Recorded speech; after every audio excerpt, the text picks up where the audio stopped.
Hello guys. तो कैसे हैं आप लोग। तो स्वागत है आप सभी का फिर से हमारी एक न्यू वीडियो में।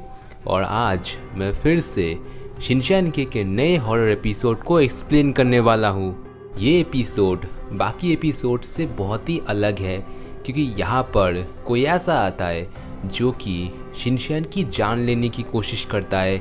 अब क्या शिनचैन उससे बच पाएगा या फिर नहीं, आज हम इसी एपिसोड में यह सब देखेंगे। तो इसलिए वीडियो बहुत ही ज़्यादा इंटरेस्टिंग होने वाली है, शुरू से लेकर एंड तक ज़रूर देखना। वीडियो पसंद आए तो वीडियो को लाइक कर देना, चैनल पर पहली बार आए हो तो सब्सक्राइब कर लेना। सो विदाउट वेस्टिंग टाइम चलिए अपनी वीडियो को शुरू करते हैं। Let's begin. एपिसोड की शुरुआत में हमें शिनचैन का घर देखने को मिलता है जहाँ पर ज़ोर से बारिश हो रही थी। शिनचैन टीवी देखते देखते बोर हो रहा था और अब उसे भूख लगी थी, इसलिए वो चोको चिप्स अलमारी में ढूंढने लगता है। यहीं पर हमें देखने को मिलता है कि हैरी कुकिंग कर रहा है क्योंकि मिस्सी आज घर पर नहीं है। हैरी शिनचैन से कहता है कि तुमने फ्रिज क्यों खुला रखा है। शिनचैन कहता है कि मैंने नहीं खोला। इसके बाद हैरी गुस्से में कहता है कि मैं कह रहा हूँ फ्रिज अभी बंद कर दो। शिनचैन कुछ भी बात नहीं कहकर फ्रिज को बंद कर देता है। इसके बाद सभी डिनर करके सो जाते हैं और जैसे ही वो सो जाते हैं तभी कैमरा एंगल किचन रूम की ओर आता है और हमें देखने को मिलता है कि फ्रिज का दरवाज़ा अपने आप ही खुल जाता है और फ्रिज से एक लकड़ी का हाथ बाहर आता है। तभी फिर से सीन चेंज होता है और हमें प्रिंसिपल सर दिखाए जाते हैं।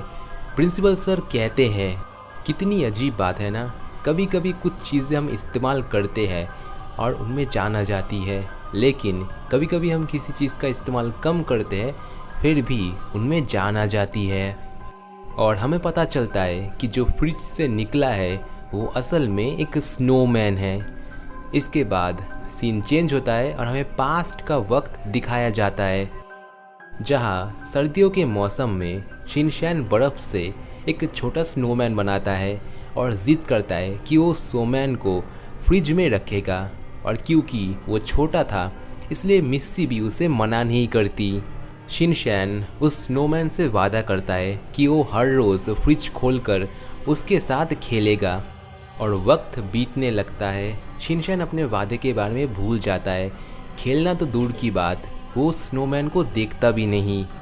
और हमें पता चलता है कि ये वही स्नोमैन है जो कि शिनचैन से बदला लेने के लिए अब जिंदा हो चुका है।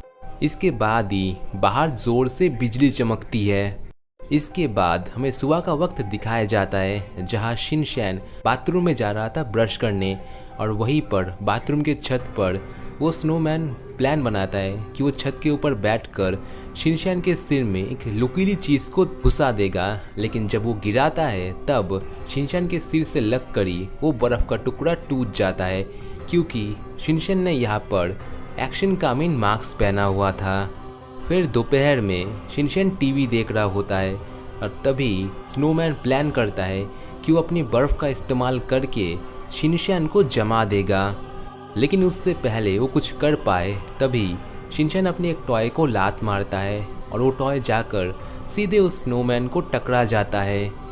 तभी वहाँ पर हैरी आ जाता है और उसे कमरे में आते ही थोड़ा अजीब लगता है क्योंकि ये गर्मियों का मौसम था और उसे वहाँ पर ठंडी लग रही थी।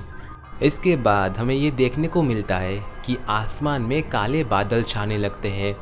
सीन चेंज होता है और हैरी कुछ नोटिस देख रहा होता है। तभी हैरी को पता चलता है कि पास ही के मॉल में एक सेल लगी है तो वहीं पर जाने का प्लान करता है। शिनचैन भी उसके साथ जाने के लिए एक्साइटेड होता है। तभी हैरी शिनचैन को थोड़ा देखता है और उसे पता चलता है कि शिनचैन को बुखार चढ़ा है तो शिनचैन को आराम करने को कहकर बाहर चला जाता है। फिर हमें शिनचैन दिखाया जाता है जो कि सो रहा था। तभी शिनचैन के पास एक बड़ी परछाई नज़र आती है और वो परछाई और किसी की नहीं बल्कि उसी स्नोमैन की होती है। वो स्नोमैन खुद को एक लुकीली चीज़ में बदल देता है। वो स्नोमैन शिनचैन के ऊपर वार करने ही वाला था लेकिन तभी पीछे से कोई उसे देख लेता है और क्योंकि उसके ऊपर ये कर्ज था कि अगर किसी ने उसे देख लिया तो वो वापस से पानी बन जाएगा, और ऐसा ही होता है। और जैसे ही वो स्नोमैन ख़त्म होता है, काले बादल भी हट जाते हैं। इसके बाद हैरी घर वापस आता है और वो देखता है कि शिनचैन अब बिल्कुल ठीक हो चुका है। हैरी शिनचैन को आइसक्रीम देता है और उससे पूछता है कि क्या मेरे जाने के बाद तुम्हारी उम्र का लड़का या लड़की उस घर में आए थे, क्योंकि वहाँ पर फुटप्रिंट थे। शिनचैन को ये बात थोड़ी अजीब लगती है क्योंकि उसे याद है कि घर में कोई नहीं आया था। अगर शिनचैन सच कह रहा है तो आखिर घर में कौन आया था और किसने स्नोमैन को देख लिया था, ये तो एक मिस्ट्री है। आप लोगों को क्या लगता है, कमेंट करके ज़रूर बताइएगा। तो बस आज के लिए बस इतना ही। मिलते हैं किसी नेक्स्ट एंड ऐसी ऑसम वाली वीडियो में। तब तक के लिए नमस्ते, खुदा हाफिज़, सागर प्रणाम।